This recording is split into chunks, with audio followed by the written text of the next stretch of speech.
Hi everybody, my name is Scott Jewers and this is going to be a small entry in the Wolf and the Neural Network. There will be a bigger video created about this. But for right now, I think it's really important. We're going to cover January 29th, 2023, the night my mother passed away. So obviously it was a bad time. I was trying my best to go see her. I had absolutely no help from anybody. These people were harassing me. RCMP was harassing me. I had asked them over a dozen times to stop and please let me file a complaint. They asked me, how do we resolve this? I was like, you let me file a complaint.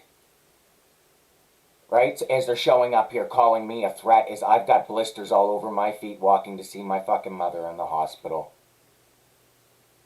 Right? And when you see the evidence against these people, you'll know why these monsters acted like that. But anyways, they knew where I was going to be, obviously. I knew they were going to do something bad when I got the call, because they see that my mother's going to die. They know that's a weakness. So they're going to strike. They're going to do something awful, because that's what predators do. Opportunistic predators. Right? And it's just another step in the direction of showing you what kind of monsters these people really are. So I had alerted the whole group of people, that's where I was going to be. My mother's dead, because I thought that, maybe they'd back off or they could have, resolved this. And so I go to the hospital that day. I was basically felt like I was going to be alone. I was lucky that my sister was there and her kids were there. But in the meeting with the doctor, he was shaking so bad. I had to say, it's all right, you can just tell me. And he looked at me and he opened the eyes and he's like, she's going to die. I said, okay. In that moment, I completely dealt with that.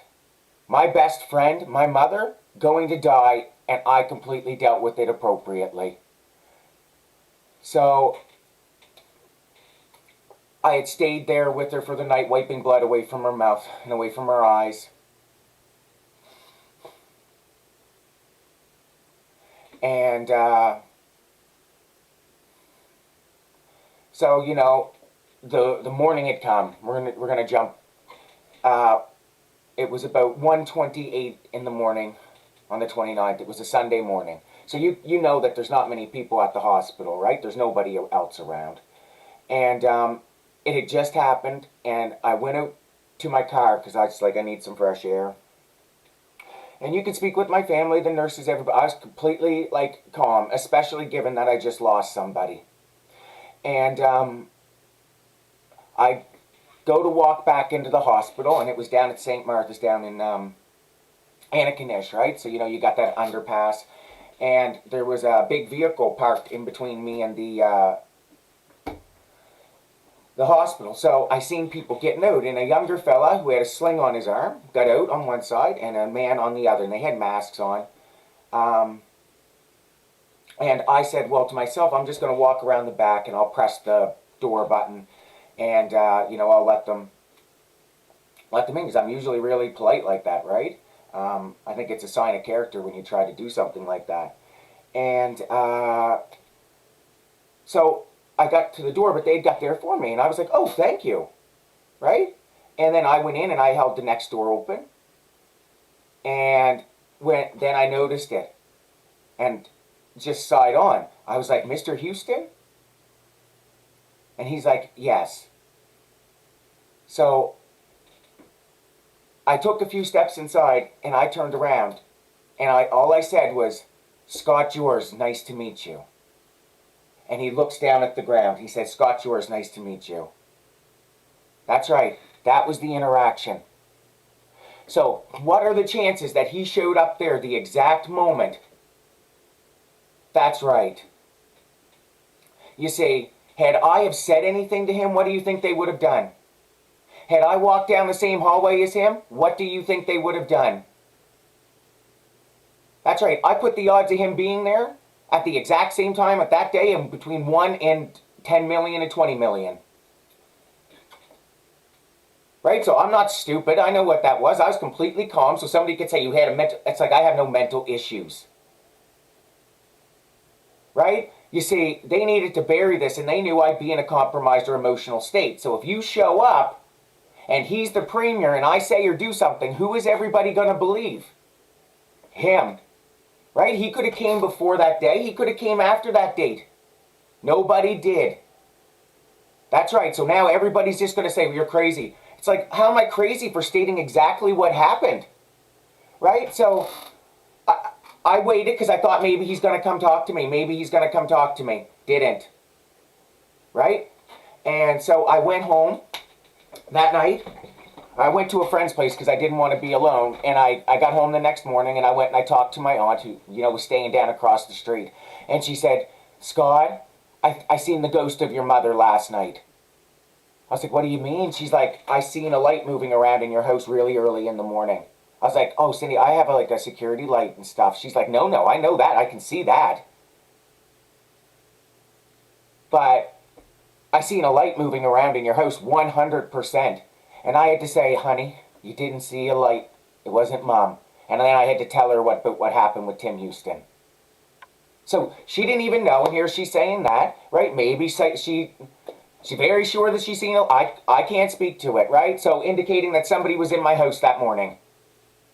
That's right. And it did look like stuff was moved around in my house when I got home. I just couldn't put it all together because I was trying to process that I just lost my best friend. That's right. So then it was a couple days later, and I spoke to somebody else who come to see me in Antigonish that same night. And they said the weirdest thing happened. I was in the line at Tim Hortons and some guy came up behind me talking about being from Canadian Intelligence Services. That's right. He didn't know the story about what Cindy or my aunt had seen. He didn't know about the story about Tim Hughes, and he's making these statements. So that's 3 different people making statements about this. That's right, and you'll be like, why, Scott, why would they do that? I was wondering why he would feel so brazen as to be able to, make such a move. But you say Nova Scotia Health Authority is facing multi-million-dollar litigation. And it just so happens that in 2021, when Tim Houston came into power, he threw out the entire board of directors, including the diversity, and put his buddies in, who were all just white people. Which is fine. I'm not saying they're not qualified, this or that, and it shouldn't just be done on race or whatever. Right? But what now? He has full control over that board of directors. And just his severance, the board members he let go got $400,000 just for severance. So what do you think this is worth to them in the long run? That's right. And eventually that'll tie into my false arrest they performed on March 13th, 2023. Why they felt they had to do that, because they had to cover up exactly what they did. I was wondering about Tim and how he would have felt so sure about what he was doing. And I didn't know about Nova Scotia Health Authority's board of directors being his buddies and installed directly by him. Welcome to Canada. Welcome to Corruption 101. Right? So who thinks he's going to admit it? No, because if he was, he would have came out by now. So it's been 5 months. Why torture somebody like that? Why do something like that?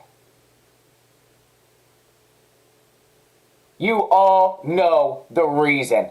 This is a conspiracy. These people are trying to cover it up and they're trying to make me out to be a specific person. That's why Jonathan Jeffries lied about the officers involved. He's trying to drag this out so he can make me seem like I'm a specific way. And that's why Karen Hornberger of Nova Scotia Health Authority, you wait till you see what she did. Completely and blatantly lied about the night that I was arrested and where my book bag went. It went with 2 HRP officers who were non-related before I even seen a doctor. The person that was with them came to me the next day super concerned about what they did going through my wallet and everything. So, there's going to be some other videos coming, but quite clearly these people are corrupt. There's so much that they could have done, but they know how bad this is, and if they admit to it, they know how bad that is. So, I'm going to leave it there, and thank you everybody for listening, and have a great night.